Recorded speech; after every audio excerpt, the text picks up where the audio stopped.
आज अपन डिस्कस करेंगे टॉपिक कि AC circuit containing only a capacitor. देखो इससे पहले अपन लोग डिस्कस कर चुके हैं कि AC circuit containing only a resistor. तो वहां हमने देखा था कि करंट और वोल्टेज सेम टाइम पर सेम चीज अचीव करते थे। जैसे मैक्सिमम वोल्टेज तब आती थी जब भी मैक्सिमम करंट आता था, जब मिनिमम वोल्टेज आती थी तभी जब मिनिमम वोल्टेज होती थी तभी मिनिमम करंट होता था। यानी कहने का मतलब है कि उनके बीच कोई फेज डिफरेंस नहीं था, जो उनका फेज एंगल आया था वो जीरो आया था। फिर हमने क्या देखा था, इंडक्टर के केस में ऐसा नहीं था। इंडक्टर के केस में क्या था कि जब हमने सिर्फ इंडक्टर लगाया थी सर्किट के अंदर तो वोल्टेज और करंट के बीच में क्या था, फेज डिफरेंस था।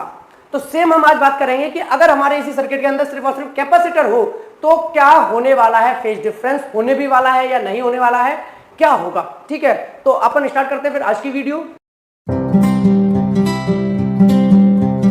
हेलो दोस्त, जय हिंद जय भारत। आज का अपना टॉपिक है कि एसी सर्किट के अंदर जो कैपेसिटर होता है। तो देखो एसी सर्किट के अंदर कैपेसिटर होता है, इसका फेज एंगल की जो हम बात करेंगे उससे पहले थोड़ा हम कैपेसिटर को समझने की कोशिश करते हैं कि कैपेसिटर डीसी करंट जब आता है यानी सेल या बैटरी तब कैसे बिहेव करता है। हालांकि कैपेसिटर वाला टॉपिक हम पहले ऑलरेडी पढ़ चुके हैं, लेकिन यहाँ पे थोड़ा सा मैं आइडिया देता हूँ कि डीसी करंट में कैसे बिहेव करता है, एसी करंट में कैसे बिहेव करता है। फिर हम देखेंगे कि करंट और वोल्टेज के बीच में कितना फेज डिफरेंस है, क्या फेज एंगल बनाता है। तो सबसे पहले बात आती है कि effect of a capacitor, effect of capacitor in a DC circuit. अगर डीसी सर्किट है, डीसी सर्किट का मतलब क्या है कि कैपेसिटर आपका कनेक्ट है किससे, सेल या बैटरी से। ये क्या है आपका सेल। इस सेल से जब आपने कैपेसिटर को कनेक्ट किया इस सर्किट के अंदर तो किस तरीके का इफेक्ट दिखाई देगा। तो आप लोगों को याद होगा किस तरीके का इफेक्ट दिखता था कि यहाँ पर पॉजिटिव है, यहाँ नेगेटिव है। तो जो ये पॉजिटिव है ये इलेक्ट्रॉन को अपने पास बुला लेता है, इस प्लेट के इलेक्ट्रॉन को, क्योंकि ये पॉजिटिव इलेक्ट्रॉन को क्या करेगा, अट्रैक्ट करेगा, तो पॉजिटिव नेगेटिव हो गया। अब इधर क्या है, नेगेटिव, नेगेटिव इलेक्ट्रॉन को रिपेल करेगा तो इलेक्ट्रॉन इधर जाते हैं। तो आपको इस तरीके से दो प्लेट मिल जाती थी, प्लेट ए और प्लेट बी। यानी कि जो पॉजिटिव की साइड वाली प्लेट होती थी इस पर तो इकट्ठा हो जाता था पॉजिटिव चार्ज, क्योंकि भैया यहां से सारे इलेक्ट्रॉन निकल के इधर आ जाएंगे तो यहाँ क्या रह गया, पॉजिटिव चार्ज, तो पॉजिटिव चार्ज हो गया। अब यहाँ क्या इलेक्ट्रॉन सारे के सारे इधर पहुंच जा रहे हैं प्लेट बी पे, तो यहाँ पे इलेक्ट्रॉन ज्यादा हो जाएंगे तो यहाँ हो जाएगा नेगेटिव चार्ज। तो इस तरीके से हमारा एक तरफ पॉजिटिव आ जाता था एक तरफ नेगेटिव हो जाता था और कैपेसिटर हमारा क्या हो जाता था, चार्ज हो जाता था डीसी करंट के अंदर या कहो डीसी सर्किट के अंदर। इसी तरीके की बात थी। तो देखो क्या लिखा है, so a capacitor of capacitance C connected to a battery through a tapping key K, यानी की लगी हुई है, ठीक है, अच्छी बात है, टेपिंग की। As the circuit is closed, जब सर्किट क्लोज्ड हो यानी कि करंट फ्लो कर रहा है, तो सर्किट क्लोज्ड है तो electron start flowing from plate A to positive terminal of the battery and from the negative terminal to the plate B of the capacitor. यानी कह रहे हैं कि प्लेट ए से इलेक्ट्रॉन फ्लो करके प्लेट बी की तरफ मूव करना शुरू कर देते हैं। तो जब इलेक्ट्रॉन सारे के सारे प्लेट बी की तरफ आ जाते हैं तो यहाँ क्या रह जाता है, पॉजिटिव, तो मैंने पॉजिटिव बना दिया, बी क्या बन जाता है, नेगेटिव। अब इलेक्ट्रॉन का अपोजिट क्या होता है, इलेक्ट्रिक करंट। तो इलेक्ट्रॉन इधर फ्लो कर रहे हैं तो करंट किधर फ्लो करता होगा, इधर करता होगा, आई करंट। यहाँ तक बिल्कुल क्लियर है। तो इस तरीके से इलेक्ट्रॉन सारे के सारे इस प्लेट में से निकल के यहां से होते हुए कहां चले जाते हैं, प्लेट बी पे चले जाते हैं। तो प्लेट ए पूरी तरीके से पॉजिटिव हो जाती है, प्लेट बी हमारी नेगेटिव हो जाती है। इस तरीके की कंडीशन हमें मिल जाती है। और ऐसा कब तक होता था, जब इसका नेट वोल्टेज जो बैटरी का वोल्टेज है उसके इक्वल ना हो जाए, ठीक है। और जैसे ही ऐसा हो जाता था फिर ये चीज रुक जाती थी, फिर ये स्टॉप हो जाती थी, ठीक है, स्टॉप हो जाती थी। यानी उसके बाद किसी भी तरह का कोई भी चार्ज एक्यूमुलेट होना बंद हो जाता था, इवन प्लेट ए पर या प्लेट बी पर। क्रिस्टल क्लियर है। तो ये हो गया पॉजिटिव, हो गया अपन का नेगेटिव।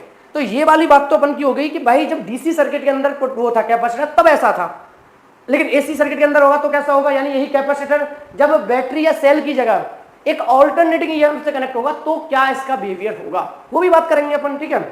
इसको नोट करना, नोट कर लो वरना इसका स्क्रीनशॉट ले लो, ठीक है।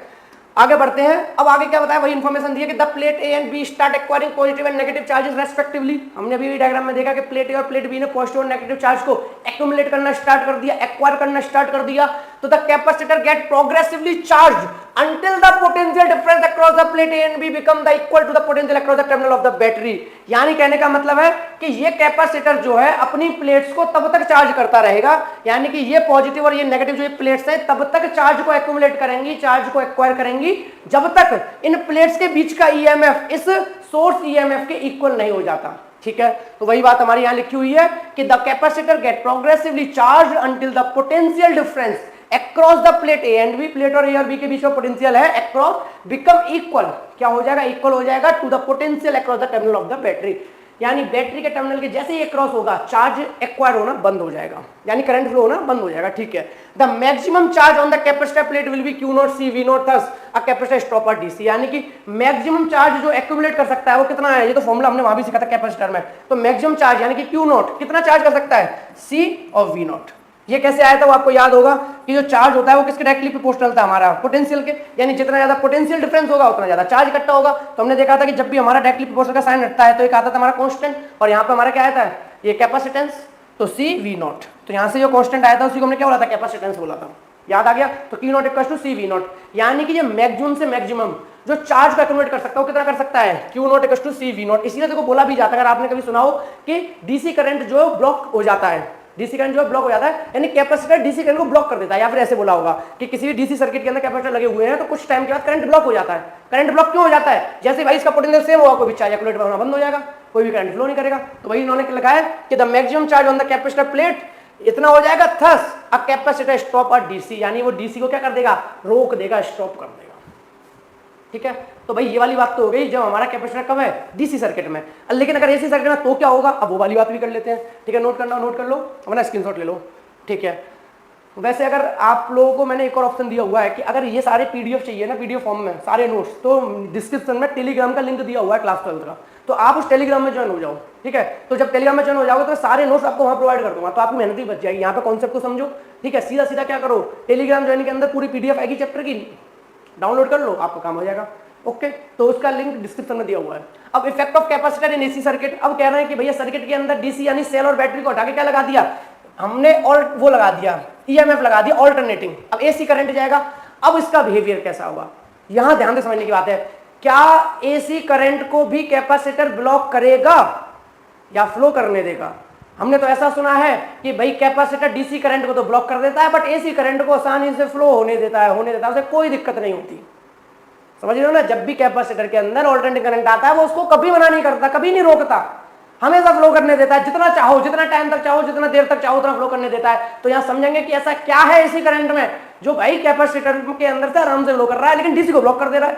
डीसी करंट को ज्यादा नहीं जान देगा ना, एक लिमिट है, जब तक उसको चार्ज नहीं मिल रहा, चार्ज एक्वायर नहीं हो रहा, तब तक डीसी करंट जाएगा। जैसे ही उसे मिल गया चार्ज ईएमएफ मैक्सिमम, भैया ब्लॉक कर देगा कि नहीं अब अलाउ नहीं है आपका जाना आगे, आप डीसी करंट आगे नहीं जा सकता। तो देखेंगे ऐसा इसमें क्या होता है। तो भैया कि अपन को फिगर शो हो रहा है जिसमें हमने कैपेसिटर सी को कनेक्ट कर दिया एक सोर्स ऑल्टरनेटिंग ईएमएफ से, वो वही डायग्राम में दिख रहा है। ओके, आगे due to the alternating voltage of the source the capacitor get the charge in one direction in the first half cycle, then discharge and then charge in the opposite direction during the second half cycle and again discharge and so on. इसका मतलब आपको बिल्कुल भी समझ नहीं आया इस वाली लाइन का मतलब। देखो इसको मैं ना थोड़ा सा प्रैक्टिकली समझाऊंगा तब आपको थोड़ा सा फील आएगा ये कहना क्या चाह रहे हैं। मैं तुम्हें बस बता देता हूँ, ये कह रहे हैं कि फर्स्ट हाफ साइकिल में देखो ऑल्टरनेटिंग वोल्टेज है तो ऑब्वियसली ऑल्टरनेटिंग करंट देगा, यानी एसी वोल्टेज एसी करंट देती है, डीसी वोल्टेज डीसी करंट देती है, तो यहां तक तो डाउट है ही नहीं, यानी एसी वोल्टेज है तो ये एसी करंट आएगा।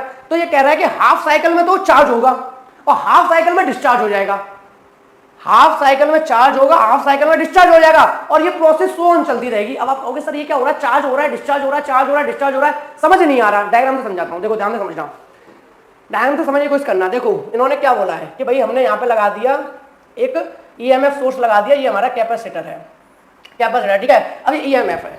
अब आप जानते हो कि जब भी मेरे भाई ऑल्टरनेटिंग ईएमएफ होता है तो ऑल्टरनेटिंग करंट देता है। ऑल्टरनेटिंग ईएमएफ की खासियत होती है, क्या खासियत होती है आपको पता है कि ये साइन की वे में होता था, साइनसॉइडल। क्या होते थे, साइनसॉइडल, यानी एक बार पॉजिटिव एक बार नेगेटिव, फिर पॉजिटिव फिर नेगेटिव, ऐसा ही होता था, एक बार पॉजिटिव और नेगेटिव। यानी हाफ साइकिल में तो चार्ज होगा, जो उन्होंने बोला उनकी भाषा में पहले समझा रहा हूं, जो मान लिखी थी, हाफ साइकिल में तो चार्ज होगा और हाफ साइकिल में डिस्चार्ज होगा। अब ये वाली बात भाई क्या है कि हाफ साइकिल में चार्ज हाफ साइकिल में डिस्चार्ज हो क्या रहा है, तो देखो ध्यान से क्या होगा। एक बात बताओ, आपको पता है कि हाफ साइकिल में एक बार पॉजिटिव होता है एक नेगेटिव होता है, तो पहले समझना स्टेप बाय स्टेप। मान लिया इस बार ये पॉजिटिव है इस बार ये नेगेटिव है, अभी समझना पॉजिटिव है या नेगेटिव है। अब आप क्या कहोगे, सर अगर ये पॉजिटिव है तो ये इलेक्ट्रॉन को बुला लेगा अपने पास, ये क्या कर लेगा, इलेक्ट्रॉन को बुला लेगा, तो यहां पर क्या हो जाएंगे, पॉजिटिव चार्ज इकट्ठे हो जाएंगे, हाँ कि ना। और फिर जब ये इलेक्ट्रॉन को बुला लेगा तो यहां से ये इलेक्ट्रॉन को भेज देगा, तो यहाँ नेगेटिव चार्ज इकट्ठे हो जाएंगे सर आपके। तो यानी सर इधर वाली प्लेट जो ए है इसको नाम दे देता हूं, ये प्लेट ए नाम देता हूं, उसको प्लेट बी नाम दे देता हूं। अब आप कहोगे सर प्लेट ए हो गई पॉजिटिवली चार्ज और प्लेट बी हो गई नेगेटिव चार्ज। लेकिन रुको भाई, आपको पता है कि ये तो ऑल्टरनेटिंग ईएमएफ है, अगर इस बार पॉजिटिव ये है तो अगली बार तो ये चेंज होने वाले हैं। तो नया डायग्राम बनाता हूं, देखो अब क्या हुआ मेरे भाई कि इस ऑल्टरनेटिंग करंट ने ये पॉजिटिव था नेगेटिव था उल्टा कर दिया, इसको नेगेटिव कर दिया इसको पॉजिटिव कर दिया, फिर से एक नया डायग्राम बना।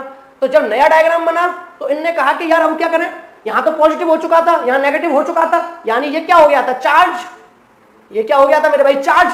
अब ये कह रहे हैं कि ये तो पोलैरिटी चेंज हो गई, अब ये नेगेटिव ये पॉजिटिव, तो जितना यहां पॉजिटिव था जितना यहाँ पॉजिटिव था और यहाँ नेगेटिव था, आप देख पा रहे हो डायग्राम में। अब क्या होगा कि ये इलेक्ट्रॉन ये सारे के सारे नेगेटिव को यहाँ बुला लेगा अपने पास, ये सारे नेगेटिव यहाँ बुला लेगा, तो ये क्या हो गया, डिस्चार्ज हो गया ये वाली प्लेट। भाई सबके सब नेगेटिव, अब ये पॉजिटिव है तो सारे के सारे इलेक्ट्रॉन कहाँ बुला लेगा अपने पास, तो ये वाली प्लेट जो नेगेटिव थी वो हो गई डिस्चार्ज। अब जिसके पास पॉजिटिव था पहले, ये बदलने की वजह से अब क्या होगा, इलेक्ट्रॉन सारे यहाँ जाएंगे, तो इलेक्ट्रॉन यहाँ जाएंगे तो ये क्या हो जाएंगे, नेगेटिव चार्ज, तो ये तो डिस्चार्ज हो गया। फिर दोबारा से क्या होगा, दोबारा से एक और आएगा, अब फिर से क्या होगा, सोर्स ऑफ ईएमएफ फिर से चेंज होगा, पॉजिटिव नेगेटिव था, फिर नेगेटिव हुआ, इधर पॉजिटिव, अब फिर से वही हो जाएगा पॉजिटिव नेगेटिव, अब फिर से वही कहानी शुरू हो जाएगी। फिर से वही कहानी क्या शुरू हो जाएगी कि भाई अब वापस से पॉजिटिव नेगेटिव है, अब इन्होंने फिर से चेंज करा, अब ये पॉजिटिव ये नेगेटिव, यानी ये पॉजिटिव हो जाएगा और ये आपका नेगेटिव हो जाएगा, ये आपका क्या हो जाएगा, नेगेटिव। तो देखो अब फिर से वही वाली क्वेश्चन आ गई, सेम स्टेप ये वाला, यानी एक बार क्या हुआ हाफ साइकिल में, ये पॉजिटिव ये नेगेटिव, लेकिन जैसे ही पोलैरिटी चेंज हुई, नेगेटिव हुआ ये पॉजिटिव हुआ, तो इसने ये वाले सारे के सारे नेगेटिव को क्या करा, अपने पास बुला लिया, सारे के सारे नेगेटिव को अपने पास बुला लिया, तो इस प्लेट में हो गए पॉजिटिव जो पहले नेगेटिव थे, यानी डिस्चार्ज, और ये पॉजिटिव बन गया नेगेटिव। अब फिर से कंडीशन आ गई कि भैया ये पॉजिटिव ये नेगेटिव, तो फिर से ये प्लेट पॉजिटिव हो जाएगी और फिर से नेगेटिव हो जाएगी। अगली बार फिर से जब ये एक्सचेंज होंगे, ये नेगेटिव होगा ये पॉजिटिव होगा, फिर से डिस्चार्ज हो जाएंगे। तो याद करो, इसीलिए तो बोल रहा है कि एक साइकिल में चार्ज, एक साइकिल में डिस्चार्ज, अगली साइकिल में फिर चार्ज, अगली साइकिल में फिर डिस्चार्ज, एंड सो ऑन, इस तरीके से चलता रहेगा। अब एक बात बताओ, अगर यही कहानी चलनी है कि एक बार चार्ज करो फिर डिस्चार्ज करो, फिर चार्ज करो फिर डिस्चार्ज करो, तो ये तो जीवन में कभी भी ऑल्टरनेटिंग करंट के लिए दिक्कत पैदा ही नहीं करेगा। इसको क्या ही दिक्कत हो रही है, एक बार चार्ज इकट्ठा होता है, अगली बार खत्म कर देता है, फिर अगली साइकिल में फिर इकट्ठा करता है, फिर खत्म कर देता है। तो भाई इस तरीके से अगर प्रोसेस चलेगी तो क्या होगा, इसी करंट के साथ कोई प्रॉब्लम नहीं है। बिल्कुल अच्छे से समझ आ गया, इसीलिए मैंने एक एक साइकिल समझाई है। एक साइकिल मैंने हाफ साइकिल समझाई, पॉजिटिव नेगेटिव था, दूसरी साइकिल समझाई जब मैंने इसको नेगेटिव कर दिया, इसको पॉजिटिव कर दिया, फिर तो रिपीट ही होती रहेगी, फिर से पॉजिटिव नेगेटिव, फिर से negative positive, and so on. Okay, तो ये अपन का कॉन्सेप्ट था कि जो हमारा अल्टरनेटिंग करंट है उसकी वो, अब जब ये वाला क्वेश्चन पूछा जाता है कि कैपेसिटर के अंदर जब एसी करंट फ्लो करता है तो कोई प्रॉब्लम नहीं होती, इसीलिए नहीं होती क्योंकि भैया चार्ज एक बार बढ़ता है फिर डिस्चार्ज, चार्ज डिस्चार्ज, वही कंटिन्यूअस चलती रहती है। क्लियर है? तो as a result there continuous through alternating current in the circuit, a capacitor provide an oil path for AC, यानी कि एकदम मक्खन पाथ देता है भैया, आराम से चलो मजे करते हुए जाओ, कोई दिक्कत नहीं है। ठीक है, तो एसी करंट अगर कैपेसिटर में जाएगा कोई दिक्कत नहीं है, फ्लो कराते रहो, लेकिन डीसी करंट को फ्लो तो करने देगा बट एक टाइम के ब्लॉक कर देगा। जैसे ही उसका क्या हुआ, काम पूरा हुआ, पोटेंशियल क्या हुआ, इक्वल हुआ, ब्लॉक। ओके, ठीक है, आगे बढ़ते हैं। अब अपने टॉपिक पे आ जाते हैं। ये अपन का टॉपिक था वैसे कि भाई किस तरीके से जब हमारा कैपेसिटर एक एसी सर्किट के अंदर लगाया जाता है तो कैसे बिहेव करता है, क्या करंट होता है, क्या पोटेंशियल होता है, क्या सेम टाइम पर पोटेंशियल और करंट मैक्सिमम वैल्यू अटेन करते हैं, क्या सेम टाइम पर मैक्सिमम और मिनिमम वैल्यू अटेन करते हैं अलग अलग टाइम पर। जैसे रेजिस्टेंस के केस में देखा था ये सेम टाइम पर हो रहा था, हमने इंडक्टर के केस में देखा था सेम टाइम पर नहीं हो रहा था। तो देखेंगे इसमें क्या होता है। तो पहले हमें ये समझना जरूरी था ना कि एसी सर्किट में किस तरीके से बिहेव हो रहा है, वो अपन को समझ आ गया। अब कर देते हैं, मैंने लास्ट वाले डेरिवेशन में बताई थी, फिर बता रहा हूँ। पहले मेरे भाई प्रैक्टिकल होता है फिर थ्योरी लिखी जाती है। ऐसा नहीं है कि अगर मैं यहाँ पे दिखा दूं कि करंट लैग कर रहा है तो प्रैक्टिकल में लैग करेगा, नहीं। अगर प्रैक्टिकल आप करके देखोगे कि एसी सर्किट के अंदर कैपेसिटर लगा है और वहां पर लिखा आता है कि करंट लीड कर रहा है, तो आपको थ्योरी में भी ये प्रूफ करना पड़ेगा करंट लीड कर रहा है। तो प्रैक्टिकल के बाद एक्सप्रेशंस बनती है, थ्योरी लिखी जाती है, ना कि थ्योरी के बाद कोई प्रैक्टिकल हो रहा है। क्लियर है? तो ये आपको पहले से इंफॉर्मेशन दे देगा। पहले से इंफॉर्मेशन क्या दे देगा, या तो बोलेगा कि कैपेसिटर जब एसी सर्किट में है तो क्या होगा बताओ, या इस तरीके से देगा कि कोई साइनसॉइडल ईएमएफ। साइनसॉइडल ईएमएफ क्या है, यानी कि अल्टरनेटिंग ईएमएफ है, जब अप्लाई किया जाएगा सर्किट के अंदर, किसी भी कैपेसिटर वाले सर्किट के अंदर, यानी सर्किट के अंदर क्या है, सिर्फ और सिर्फ कैपेसिटर है, तो शो करो, यानी शो दैट, क्या शो करो, the current lead the voltage by pi by 2, यानी ये बात आपको शो करके दिखानी है करंट लीड करेगा। अब आपको क्लियर हो चुका कि भैया कैपेसिटर अगर अल्टरनेटिंग सर्किट के अंदर लगा है तो करंट ही लीड करेगा, वोल्टेज तो लैग करेगा, वोल्टेज तो पीछे रहेगा, करंट आगे रहेगा पाई बाई 2 से। तो इसी को शो करना है, so that the current lead the voltage by pi by 2 radian in the AC circuit having capacitor only. Okay, तो भाई प्रूव करना शुरू कर देते हैं। तो इसके अंदर क्या है, ये हमारा क्या है, एसी सोर्स है, यहाँ पर कैपेसिटर लगा हुआ है। अब कह रहा है कि भैया इसके अंदर प्रूव ये करना है करंट क्या करेगा, हमारा करंट लीड करेगा, यानी करंट पहले मैक्सिमम पॉइंट पे जाएगा, वोल्टेज बाद में आएगा। करंट, क्योंकि अब आप समझ लो करंट की वजह से तो उसमें पोटेंशियल आ रहा है, तो करंट को तो पहले पहुंचना पड़ेगा, यानी करंट पहले पहुंच जाता है तब कुछ पोटेंशियल इसके अंदर आता है। तो वैसे भी फील आ रहा है कैपेसिटर को सोच के कि जब कुछ करंट जाएगा तभी तो उनकी प्लेट्स के बीच में कुछ पोटेंशियल आता है। ठीक है, आगे समझना। Consider a pure capacitor C connected a source of alternating EMF given by, कि कंसीडर करो कि प्योर कैपेसिटर सी कनेक्ट है एक सोर्स से जिसका अल्टरनेटिंग ईएमएफ ई दिया हुआ है। अब इन्होंने प्योर वर्ड क्यों यूज किया, देखो ये मान के ऐसा चल रहे हैं कि जो ये कैपेसिटर है कोई भी रेजिस्टेंस ऑफर नहीं करेगा, कोई भी रेजिस्टेंस ऑफर नहीं करेगा, और बल्कि रिएक्टेंस वर्ड यूज करेंगे इनके लिए, कोई भी रिएक्टेंस वर्ड यूज करेंगे कि रिएक्टेंस ऑफर नहीं करेगा, हालांकि करेगा, प्रैक्टिकली देखोगे तो करेगा। हमने ऐसे इंडक्टर में भी माना था, हमने माना था भैया प्योर इंडक्टिव सर्किट है, कोई रेजिस्टेंस ओपन नहीं हो रहा, कोई रिएक्टेंस ओपन नहीं हो रहा, लेकिन बाद में निकाल के दे दिया कि भाई थोड़ा थोड़ा हो रहा है, वो इतना हो रहा है लास्ट में, इंडक्टिव रिएक्टेंस इतना है, दिया था ना। लेकिन शुरू में क्या माना था कि भैया कुछ नहीं है। ऐसे यहाँ बोल रहे हैं कि अभी ये प्योर कैपेसिटेंस है, यानी कि भैया इसमें कोई भी रेजिस्टेंस ऑफर नहीं कर रहा कैपेसिटर, लेकिन यहाँ पर भी हम कोई ना कोई निकालेंगे, लास्ट में निकालेंगे, कैपेसिटिव रिएक्टेंस निकालेंगे कितना आप लोग। लेकिन फिलहाल अभी इसके लिए क्या मान के चलो कि भाई अकेला कैपेसिटर लगा हुआ है, कोई रेजिस्टेंस ऑफर नहीं हो रहा, बढ़िया मक्खन की तरह चलेगा करंट, इसमें कोई दिक्कत नहीं है, कोई पोटेंशियल ड्रॉप नहीं। ओके ठीक है, तो अपन का ईएमएफ कितना अप्लाई हुआ, ई नॉट साइन ओमेगा टी, वो तो होता ही है, वो तो हर किसी में हो रहा था, रिएक्टेंस में, वो रेजिस्टेंस में भी हो रहा था, इंडक्टर में भी हो रहा था, तो कैपेसिटर में भी होगा E naught sine omega T. आगे सुनो, due to the continuous charging and discharging, continuous charging और डिस्चार्जिंग की वजह से, ये मत पूछना कि कॉन्टिन्यूअस चार्जिंग डिस्चार्जिंग कैसे हो रही है, अभी समझा दिया था एसी सर्किट में कैसे हो रही थी, एक साइकिल में चार्ज, एक साइकिल में डिस्चार्ज, एक साइकिल में चार्ज, एक साइकिल में डिस्चार्ज। तो due to the continuous charge and discharging of the capacitor plate a continuous but alternating current exist in the circuit at any instant. ये कह रहे हैं कि एक कंटिन्यूअस लेकिन ऑल्टरनेटिंग करंट मिलेगा, यानी कि एक बार करंट की डायरेक्शन क्या होगी, इधर से इधर होगी, तो एक बार इधर से इधर होगी, एक बार इधर से, क्योंकि देखो इधर पॉजिटिव इधर नेगेटिव, तो करंट पॉजिटिव टू नेगेटिव, अब इस बार पॉजिटिव इधर नेगेटिव इधर, तो पॉजिटिव नेगेटिव, तो करंट क्या करता रहेगा, रिवर्स होता रहेगा, एक बार यूं फिर एक बार यूं, फिर यूं फिर यूं, फिर यूं फिर यूं। क्लियर है? तो किसी भी इंस्टेंट पर करंट की वैल्यू क्या होगी, तो कह रहे हैं potential difference across the capacitor plate equals to applied EMF E, यानी जो पोटेंशियल डिफरेंस उन प्लेट्स के अक्रॉस होगा किसके इक्वल होगा, अप्लाइड ईएमएफ जो हमने अप्लाई किया, यानी V equals to E naught sine omega T. कोई दिक्कत नहीं है, हम जानते हैं कि V इक्वल्स टू क्या होता है, Q अपॉन C। भाई V इक्वल्स टू क्या होता है, Q अपॉन C, क्यों, क्योंकि भाई दिखा था ना Q इक्वल्स टू CV था, तो Q इक्वल्स टू CV था, तो V इक्वल्स टू क्या हो जाएगा, Q अपॉन C। ओके, तो Q इक्वल्स टू CV हो गया। अब यहाँ पे हमने क्या बोला कि जो हमारा वोल्टेज है किसके अक्रॉस, कैपेसिटर के अक्रॉस, वो सेम है एज द अप्लाइड ईएमएफ, और अप्लाइड ईएमएफ हमारा कितना है, V नॉट, अप्लाइड ईएमएफ कितना है हमारा, E नॉट या V नॉट, तो E नॉट लिख ले रहे हैं, कोई दिक्कत नहीं है, क्या है, E नॉट, तो अप्लाइड ईएमएफ हमने लिख दिया अपन का E naught, C E naught, कोई दिक्कत, वही तो लिख दिया Q equals to C E naught. अब यहाँ पे C E नॉट यानी कि मैक्सिमम ईएमएफ, E नॉट भी मत बोलो, ईएमएफ ही बोल दो। क्लियर है? ईएमएफ क्यों बोल रहा हूँ, अभी इसकी वैल्यू पुट कर दूंगा ना, कुछ भी ईएमएफ E, तो Q इक्वल्स टू कितना आ जाएगा मेरा, Q इक्वल्स टू मेरे भाई आ जाएगा C E naught sine omega T. यहाँ तक बात क्लियर है? यानी कि सीधी सीधी बात ये है कि हम लोग ये कैलकुलेट कर रहे हैं कि जो कैपेसिटर है उसकी प्लेट में कितना चार्ज आएगा, तो हमें पता चला कि भाई कैपेसिटर की प्लेट के अंदर चार्ज होता है वो Q equals to C into V होता है, यानी जितना उस कैपेसिटर का कैपेसिटेंस है और जितना वहां पे पोटेंशियल अप्लाई हो रहा है उतना होता है। अब पता चला कि भैया पोटेंशियल कितना अप्लाई हो रहा है, तो उन्होंने कहा पोटेंशियल तो अप्लाई उतना हो रहा है जितना ये बैटरी अप्लाई कर रही है, यानी कि ये अगर पोटेंशियल इतना अप्लाई हो रहा है तो हमने वहां वैल्यू पुट कर दी, तो हमें पता चला कि जो Q की वैल्यू होगी वो C E naught sine omega T होगी किसी भी पॉइंट पर, किसी भी इंस्टेंट पर। अब Q equals to C E naught sine omega T है, करंट एट एनी इंस्टेंट कितना हो जाएगा, तो भाई करंट कितना होगा, करंट का फॉर्मूला क्या होता है, I equals to Q upon T, तो थोड़ा सा चार्ज है I इक्वल्स टू क्या होगा, DQ upon DT, I equals to क्या होगा, DQ अपॉन DT। अब हम करने क्या वाले हैं, हम लोग इसकी वैल्यू पुट करेंगे, Q की वैल्यू कितनी है, C E sign omega T, तो I इक्वल्स टू कितना है, DQ अपॉन DT। यहाँ तक बिल्कुल क्लियर है? हम लोगों का टारगेट यही है कि किसी भी इंस्टेंट पर करंट की वैल्यू कैलकुलेट करना चाहते हैं, सीधी बात ये है, समझो पहले पूरी बात क्या है। हम यहाँ कैलकुलेट ये करना चाह रहे हैं कि भैया जब हमारा कैपेसिटर ऑल्टरनेटिंग ईएमएफ के साथ सर्किट में लगा हुआ है तो करंट की किसी भी इंस्टेंट पर वैल्यू कितनी होगी, क्योंकि हमें ईएमएफ की तो पता है E naught sine omega T होगी, बट हमें करंट की नहीं पता, तो करंट पता करना चाह रहे हैं। करंट पता करने के लिए पहले Q पता होना चाहिए, तो ये Q पता कर लिया कि Q हमारा जो होगा वो C E naught sine omega T होगा। अब Q हमें पता चल गया, लेकिन हमारा टारगेट अभी भी क्या है कि करंट पता करें कि सर्किट के अंदर करंट कितना है, तो हम जानते हैं I इक्वल्स टू क्या होता है, DQ अपॉन DT। अब D अपॉन DT Q की वैल्यू पुट कर दूं तो Q की वैल्यू कितनी है, C E sign omega T, तो Q की जगह आ गया C E sign omega T. यहां पर होगा डिफरेंशिएशन, क्योंकि किसी भी इंस्टेंट में करंट की वैल्यू निकालनी है, वो कैसे निकलेगी, D अपॉन DT और इसका डिफरेंशिएशन। अब देखो जो जो कांस्टेंट है बाहर निकालते जाओ, यहां से हमारा C E नॉट ये तो कांस्टेंट ही है, तो इसको बाहर निकालो, करके भी दिखा दे रहा हूं, कोई दिक्कत नहीं है। देखो I इक्वल्स टू कितना है, D अपॉन DT, और अपन का क्या लिख रहा है यहाँ पे, C E naught sine omega T, ये लिखा हुआ है C E naught sine omega T. Clear है? C E naught sine omega T लिखा हुआ है, C E naught sine omega T.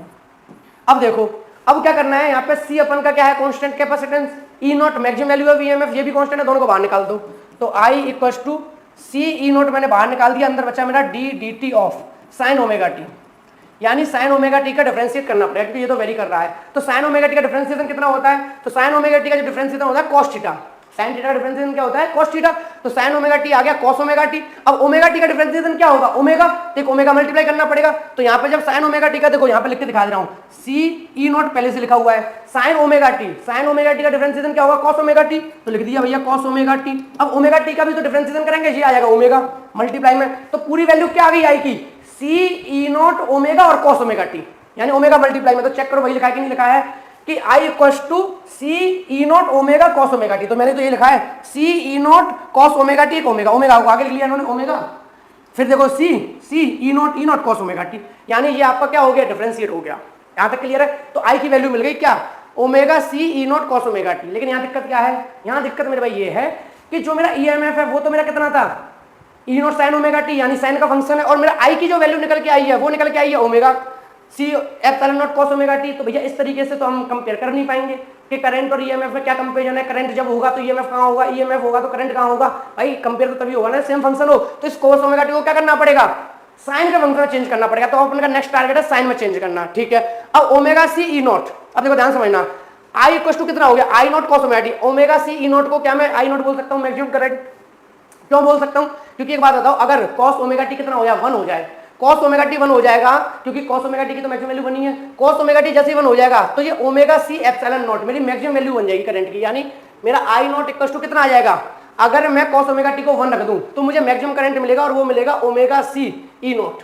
मानते हो कि नहीं इस बात को, कि भाई जो मैक्सिमम करंट मिलेगा आपको ओमेगा सी ई नॉट मिलेगा, कब, जब cos ओमेगा टी 1 हो जाए। तो क्या मैं ओमेगा cos ओमेगा टी, इसको omega cos E not epsilon not को क्या बोल सकता हूं, मैक्सिमम करंट, यानी ई नॉट। तो वही कर दिया, इसको आई नॉट बोला तो वैल्यू क्या बन गई, आई इक्वल्स टू, पहले क्या था, I equals to omega C epsilon naught cos omega T, ये आपकी मैक्सिमम करंट की वैल्यू है, यानी कि आई नॉट। तो इसकी वैल्यू पुट की तो आपको मिला I equals to I naught cos omega T. Clear है, यहां तक कोई डाउट नहीं होना चाहिए। आई इक्वल्स टू इसको लिख दिया I naught cos omega T. अब भी वही समस्या बनी हुई है कि भैया I equal to I naught cos omega T, ये तो ठीक है, कोई दिक्कत नहीं है, लेकिन मेरे को क्या चाहिए, cos फंक्शन नहीं चाहिए, मेरे को चाहिए साइन का फंक्शन। तो क्या कोई ऐसा रिलेशन है जो इसको एक्सप्रेस कर दे साइन में, पर वैल्यू चेंज ना हो। तो हमारे पास काफी फॉर्मूले क्या है कि cos थीटा इक्वल टू होता है sin 90 प्लस थीटा, याद होगा आपको, cos थीटा इक्वल टू क्या होता है मेरे भाई, sin 90 प्लस थीटा। तो sin 90 प्लस थीटा होता है, तो यहाँ पे लगा दो, तो I naught equal to sin 90 plus theta, theta plus 90 कोई दिक्कत वाली बात है क्योंकि ऐड हो रहा है, ठीक है, सब्सट्रैक्ट नहीं हो रहा। तो थीटा प्लस 90, 90 प्लस थीटा कोई दिक्कत नहीं। तो इन्होंने I naught cos omega T, cos theta को क्या लिखा, sin 90 प्लस थीटा, तो cos की जगह आ गया sin, तो 90 प्लस थीटा, तो पाई बाई 2 मतलब क्या होता है 90, 90 प्लस थीटा, यानी आई की वैल्यू आ गई I naught sin omega T plus pi by 2। बिल्कुल सारी बातें क्रिस्टल क्लियर है मेरे भाई, यानी जो आपको मैक्सिमम करंट मिला वो कितना मिला, I naught sin omega T plus pi by 2। तो आपको मैक्सिमम करंट की भी वैल्यू मिल गई और मैक्सिमम ईएमएफ की वैल्यू पता है, ठीक है भाई। मैक्सिमम वैल्यू तो पता ही है आई नॉट ई नॉट, और आपको साथ साथ क्या है, इंस्टेंटेनियस वैल्यू भी पता है, यानी ईएमएफ की तो इंस्टेंटेनियस वैल्यू वही रहती है, E equal to E naught sin omega T. और इस वाले केस में जिसके अंदर एसी सर्किट में कैपेसिटर को रखा है, इसके अंदर किसी भी इंस्टेंटेनियस टाइम टी पर करंट की वैल्यू कितनी आएगी, I naught sin omega T plus pi by 2। अब चलो कंपेयर करते हैं इनका, देखते हैं क्या फेज डिफरेंस आएगा। नोट करना नोट कर लो, वरना इसका स्क्रीनशॉट ले लो, फिर आगे बढ़ता हूं। नोट कर लिया मैंने भाई, ठीक है। अब देखो अपन को इंस्टेंटेनियस करंट की वैल्यू पता चल गई, अब अपन करेंगे फेज रिलेशन से बिटवीन ई एंड आई, यानी ई और आई के बीच में अपन का क्या फेज रिलेशन है, यानी कि फेज एंगल कितना बनता है। तो बहुत ही ध्यान से समझना सारी बात है, एकदम स्टेप बाय स्टेप। अब देखो मैं इतना तो क्लियर हो चुका कि मेरी इसकी वैल्यू क्या थी, ई की वैल्यू, ई इक्वल टू था मेरा E naught sine omega T, E equal to था मेरा E naught sine omega T EMF की। और इसी सर्किट के अंदर लेकिन जो मेरी करंट की वैल्यू आई थी वो कितनी आई थी, I equal to I naught sine pi by 2, sine pi by 2 plus omega T, या omega T plus pi by 2। I equal to क्या ले सकता हूं मैं, I naught sine omega T plus pi by 2। तो मेरे भाई यहाँ से साफ साफ आप देख पा रहे हो कि ईएमएफ से आई कितना ज्यादा है, ओमेगा टी तो वहां भी है, ये अपन का क्या है, E naught sine omega T, यहाँ पे I naught sine omega T plus pi by 2, यानी वहां ओमेगा टी से कितना एंगल ज्यादा है, किसका, करंट का, पाई बाई 2। यानी यहां से प्रूव ये हो गया कि करंट पाई बाई 2 आगे ही मिलेगा ईएमएफ से। यानी कि अगर मान लो ईएमएफ यहां पर है, अगर मान लो ईएमएफ यहां पर है तो करंट कहां मिलेगा, पाई बाई 2 आगे मिलेगा, यानी कि करंट लीड करेगा, यानी करंट मिलेगा पाई बाई 2 आगे। क्लियर है, तो ये इसका बन जाएगा फेज एंगल, फेज डायग्राम ये बनेगा। क्लियर है, अगर ये है तो करंट इससे आगे ही मिलेगा, कितना, पाई बाई 2। तो हमसे तो यही बोला गया था प्रूव करो कि करंट लीड करता है पाई बाई 2, तो ये प्रूव हो गया। अब इसका क्या समझ लो, डायग्राम समझ लो, ध्यान से समझना।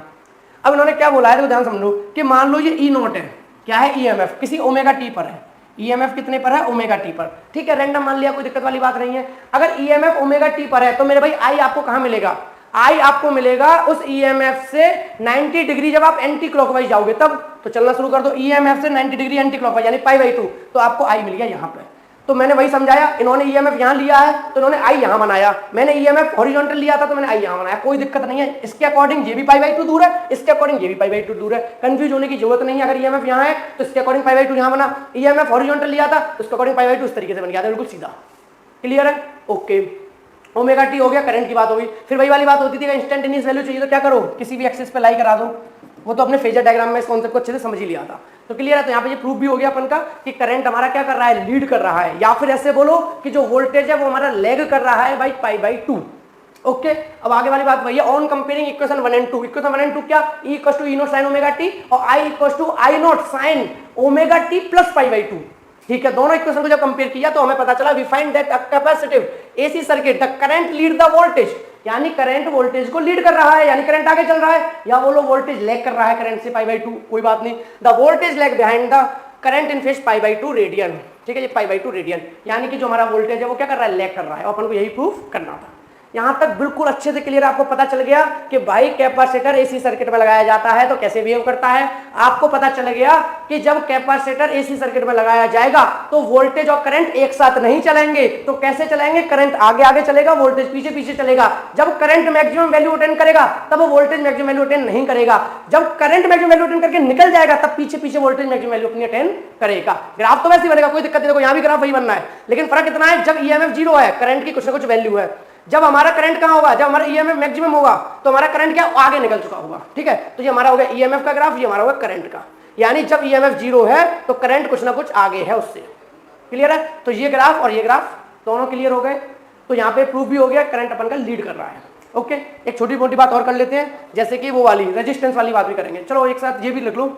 यहाँ से अपन एक चीज और निकाली थी, यहाँ ध्यान देना, हमने यहाँ पे एक चीज लिखी थी कि जो मेरा आई नॉट है, मैंने आई नॉट इक्वल टू क्या लिखा था, ओमेगा सी ई नॉट। इसको याद रखना कि जो मैक्सिमम करंट आपको प्रोवाइड होगा, यानी उस सर्किट को प्रोवाइड होगा, वो मैक्सिमम करंट की जो वैल्यू होगी उस कैपेसिटर वाले सर्किट के अंदर वो इतनी होगी, ओमेगा सी ई नॉट। तो उन्होंने वही लिखा है I naught equal to omega C E naught. ठीक है, आई नॉट इक्वल टू है ओमेगा सी ई नॉट, कोई दिक्कत नहीं। In the phasor diagram for a capacitive AC circuit, phasor diagram के अंदर कैपेसिटिव एसी सर्किट के लिए the phasor E vector makes an angle omega T with X axis in anti clockwise direction. वो तो diagram वाली बात बता रहे हैं कि कितना ई कितना एंगल बना रहा है, देखो ई बना रहा है ओमेगा टी एंगल, तो कोई बात नहीं, वही उन्होंने लिख के बता दिया है कि ई बना रहा है omega T angle with the X axis. Okay, next, as the current lead the EMF phase by pi by 2 radian. जैसा कि हम जानते हैं कि करंट हमारा लीड कर रहा है पाई बाई 2 रेडियन, किससे, ईएमएफ से। तो हमने उसे क्या किया, so the current phasor I make an angle pi by 2 with the phasor E in anti clockwise direction. हमने उस ईएमएफ ई से 90 डिग्री के एंगल पर करंट का रोटेटिंग वेक्टर बना दिया। क्लियर है, क्योंकि वो लीड कर रहा है। तो आगे एक छोटी सी बात कर लेते हैं कैपेसिटिव रिएक्टेंस की। इसकी कैपेसिटिव रिएक्टेंस, कैपेसिटिव रिएक्टेंस का मतलब क्या है, देखो भाई इन्होंने तब तो ये बोल दिया था कि किसी भी ईएमएफ पर, किसी भी अल्टरनेटिंग ईएमएफ या फिर अपन का जो सोर्स ईएमएफ अपन का कैसा है, साइनसॉइडल है, तो इसमें अपन का क्या लगा दिया था, कैपेसिटर लगा दिया था। तब तो प्योर कैपेसिटिव मान लिया था कि प्योर कैपेसिटर है, कोई भी इसमें वो नहीं है। ये चीज इंडक्टर में भी मानी थी। अब ये कह रहे हैं कि भाई कुछ तो रेजिस्टेंस ऑफर होता होगा, लेकिन यहाँ तो रेजिस्टेंस ही नहीं है भाई, इसमें तो रेजिस्टेंस है ही नहीं है। तो यहाँ पर रेजिस्टेंस वर्ड यूज नहीं करते, इनके लिए क्या यूज करते हैं, रिएक्टेंस वर्ड यूज करते हैं। तो हमने वहां इंडक्टर के लिए पढ़ा था इंडक्टिव रिएक्टेंस, या कैपेसिटर के लिए पढ़ेंगे कैपेसिटिव रिएक्टेंस। कॉन्सेप्ट वही है कि ये भी ऑल्टरनेटिंग करंट के फ्लो को अपोज करने की कोशिश करेगा, लेकिन उसको कर नहीं पाएगा पूरी तरीके से। करेगा तो सही, तो इसकी ऐसा यूनिट भी ओम है, जैसे रेजिस्टेंस की ऐसा यूनिट ओम होती थी, वो भी रोकने की कोशिश करता था, इसकी ऐसा यूनिट क्या होगी, ओम होगी। तो ये कह रहा है कि इसकी वैल्यू क्या होगी, I naught equal to E naught 1 upon omega C. भाई एक बात बताओ, आई नॉट इक्वल टू कितना आया था मेरा, आई नॉट इक्वल टू आया था ओमेगा सी ई नॉट, ये आया था। अब इन्हें कुछ ऐसा चाहिए कि इस एक्सप्रेशन को कैसे लिख दो, भाई ये तो वैल्यू फिक्स है, यहाँ तक तो कोई डाउट ही नहीं है कि भाई आई नॉट इक्वल टू होता है ओमेगा सी ई नॉट, ये तो क्लियर हो चुका। अब ये जानते हैं कि आई इक्वल टू होता है वी अपॉन आर, ये होता है I equal to V upon R. तो ये चाह रहे हैं कि कैसे भी ओमेगा सी कहाँ आ जाए, ओमेगा सी वी के नीचे आ जाए और एक्सप्रेशन भी चेंज ना हो, तो अपन का काम हो जाएगा, हमें क्या मिल जाएगा, हमें रेजिस्टेंस मिल जाएगा, यानी रिएक्टेंस मिल जाएगा। तो क्या करें, इन्होंने कहा एक काम करो, इसे मैं ऐसे लिख सकता हूं कि E naught upon 1 upon omega C. किसी को दिक्कत तो नहीं है, रीजन, क्योंकि हम जानते हैं मैथ के हिसाब से कि E naught upon 1 upon omega C को जब ओमेगा सी ऊपर जाएगा तो वापस से ये ई नॉट ओमेगा सी ही बन जाएगा, कोई दिक्कत वाली बात नहीं है। तो चाहे तो ऐसे लिखो चाहे ऐसे लिखो, एक्सप्रेशन में कोई भी फर्क नहीं है, उसके रिजल्ट में उसके मीनिंग में किसी भी तरह का फर्क नहीं है। तो भाई मैथ्स अलाउ करता है, 10 को 7 + 3 लिखो, 10 को 15 - 5 लिखो, 10 को 20 - 10 लिखो, चॉइस है, बस वैल्यू नहीं बदलनी चाहिए। तो वही किया, omega C epsilon naught E naught, तो यही रहा, हमने तरीका चेंज कर दिया लिखने का एक्सप्रेशन कि E naught upon 1 upon omega C. हम जानते हैं कि I equal to V upon R होता है, अगर इन दोनों को कंपेयर किया जाए तो भैया वी तो बन गया ई, तो आर कौन बन गया, 1 अपॉन ओमेगा सी। यानी यहां से कंक्लूजन ये निकला कि जो कैपेसिटिव रिएक्टेंस होता है वो क्या होता है, 1 अपॉन ओमेगा सी। यानी ये क्या है अपन का आर, किसके अकॉर्डिंग, ओम्स लॉ के हिसाब से। और यहाँ पे आर का काम कौन कर रहा है, रेजिस्टेंस का, कैपेसिटिव रिएक्टेंस कर रहा है। इसको किससे डिनोट करते हैं, इसको XC से डिनोट करते हैं, जैसे कि इंडक्टिव रिएक्टेंस को XL से डिनोट कर रहे थे। क्लियर है, इसको नोट करना, नोट कर लो, फिर आगे बढ़ता हूँ। ठीक है। अब कैपेसिटिव रिएक्टेंस वही with the ohmic relation I equal to होता है upon R, we find that the factor 1 upon omega C is the effective resistance और the position offered by the capacitor to the flow of AC through it is called capacitive reactance and is denoted by X C. जो मैंने बात बोली वही बात इन्होंने लिख दी, यानी कि एक्ससी से डिनोट करते हैं और ये किसकी तरह बिहेव कर रहा है, इस रेजिस्टेंस की तरह बिहेव कर रहा है जो कि ओमिक सब्सटेंस या ओमिक कंडक्टर में अपन ने देखा था। क्लियर है। तो यहां से हमारा पता चल गया कि भैया एक्ससी जो होता है वो किसके इक्वल होता है, 1 अपॉन ओमेगा सी के इक्वल। अब ओमेगा की वैल्यू क्या होती है, 2 पाई एफ। भाई ओमेगा की वैल्यू क्या होती है, 2 पाई एफ। ये सारी बातें आपको फॉर्मूले याद होने चाहिए। ओमेगा की वैल्यू 2 पाई एफ होती है तो आप एक्ससी को क्या लिख सकते हो, 1 अपॉन 2 पाई एफ सी, यानी एक्स इक्वल टू कितना हो जाएगा, 1 अपॉन 2 पाई एफ सी। तो ये आपको मिल गया क्या, कैपेसिटिव रिएक्टेंस और उसकी वैल्यू, उसका मैग्नीट्यूड। क्लियर है। ऐसा यूनिट की अगर बात कर लूं तो वही मैंने पहले भी बोला था कि इसकी यूनिट वही रहेगी जो रेजिस्टेंस की होती है, क्योंकि सेम काम कर रहे हैं ओम, OHM। ठीक है। तो द ऐसा unit of capacitive reactance is ohm. अब बात कर लेते हैं थोड़ी सी, जैसे कि हमने शुरू में ही पढ़ा था कि भाई कैपेसिटिव जो कैपेसिटर होता है वो एसी और डीसी में कैसे बिहेव करता है। देखो यहाँ भी प्रूव हो जाएगा कि डीसी के अंदर देखो फॉर डीसी फ्रीक्वेंसी क्या होती है, जीरो। फ्रीक्वेंसी जीरो होने का मतलब क्या है, एक बार पॉजिटिव एक बार नेगेटिव, पॉजिटिव और नेगेटिव। भैया डायरेक्ट करंट में ऐसा नहीं होता, डायरेक्ट में पॉजिटिव से नेगेटिव करंट एक ही डायरेक्शन में चलता जाता है, वो नहीं अपने आप को रिवर्स करता, यानी फ्रीक्वेंसी चेंज नहीं होती। फ्रीक्वेंसी जीरो, फ्रीक्वेंसी जीरो तो एक्ससी कितना आ गया, इनफाइनाइट, यानी जो रेजिस्टेंस ऑफर हो कितना हो रहा है यहाँ पे, इनफाइनाइट। और एसी में देखो एक्ससी किसके डायरेक्टली प्रोपोर्शनल है, 1 अपॉन एफ के। एक्ससी किसके डायरेक्टली प्रोपोर्शनल है, 1 अपॉन एफ के, क्योंकि देखो यहाँ पे एक्ससी किसके है, इनवर्सली प्रोपोर्शनल है 1 अपॉन एफ के। यानी फ्रीक्वेंसी ज्यादा, जितनी फ्रीक्वेंसी ज्यादा उतना ही कैपेसिटिव रिएक्टेंस कम। भैया इसकी तो फ्रीक्वेंसी अच्छी खासी होती है, वैसे तो अपन की 50 हर्ट्ज होती है, जो अपन का करंट आता है घरों में उसकी 50 हर्ट्ज होती है। तो फ्रीक्वेंसी ज्यादा तो अपन की इसकी वैल्यू क्या हो जाएगी, कम हो जाएगी, यानी कि कम रेजिस्टेंस ऑफर करेगा कैपेसिटर। तो कंक्लूजन ये निकला कि ये इसको तो ब्लॉक कर देगा, क्योंकि इसको बहुत ज्यादा रेजिस्टेंस ऑफर करेगा, नहीं अलाउ नहीं करेगा, डीसी करंट को अलाउ नहीं करेगा, बहुत ज्यादा रेजिस्टेंस ऑफर करेगा इनफिनिट तक कैपेसिटिव रिएक्टेंस। लेकिन इसके केस में क्या हो रहा है कि अगर फ्रीक्वेंसी जितनी ज्यादा बढ़ती गई उतना ही ज्यादा उसके लिए आसान हो जाएगा करंट के लिए फ्लो करना, एसी करंट के लिए। क्लियर है। आई थिंक कैपेसिटिव रिएक्टेंस आपको अच्छे से समझ आ गया होगा। तो आ गया thus a capacitor allow AC to flow through it easily, यानी एसी करंट इजीली फ्लो करने को अलाउ कर देता है अपने सर्किट में से, but infinite resistance to flow of DC. अगर डीसी सर्किट के अंदर कैपेसिटर को लगा दिया तो वो बहुत ज्यादा कैपेसिटिव रिएक्टेंस ऑफर करेगा, यानी करंट को फ्लो नहीं करने देगा, उसको ब्लॉक कर देगा। ठीक है, that is a capacitor block DC. Clear है मेरे भाई। तो आई होप आपको ये कैपेसिटर वाला टॉपिक बहुत अच्छे से समझ आ गया होगा। देखो तीनों क्लियर हो गए। जब हमारा एसी सर्किट के अंदर वो रजिस्टर था वो भी क्लियर हो गया, जब हमारा एसी सर्किट के अंदर इंडक्टर था वो भी क्लियर हो गया, और जब हमारा एसी सर्किट के अंदर क्या है कैपेसिटर है ये भी क्लियर हो गया। आई होप आपको कॉन्सेप्ट बिल्कुल अच्छे समझ आ गया होगा। फिर भी कोई डाउट रह गया हो या आपका कोई सजेशन हो या आपका कोई भी फीडबैक हो मेरे चैनल के लिए तो भाई मोस्ट वेलकम है, आप लोग कमेंट सेक्शन में कमेंट करके जाएं। मिलते हैं फिर अपन नेक्स्ट वीडियो में अपने नए कॉन्सेप्ट के साथ। Thank you so much.